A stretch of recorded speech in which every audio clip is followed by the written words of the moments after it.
CCM hasusiwi. CCM ukimsusia anakomba sinia lote.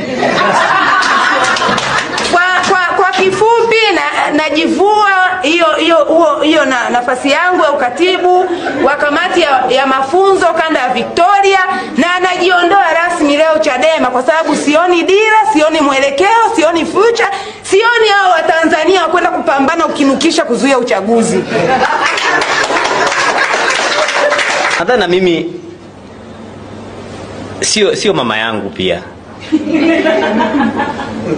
Nadhani Chadema sio dini yangu. Mwenyekiti mstaafu wa vijana na nilikuwa mweka hazina wa kanda kaskazini, nimeamua kuacha vyote.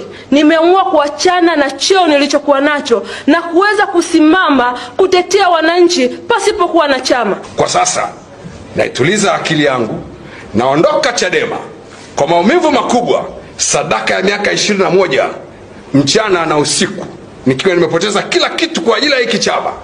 Lakini ili nifikie malengo, sitaweza kuendelea kushirikiana na waliopotea alafu wanajivunia kwamba wako sahihi. Nimejiondoa kwenye chama.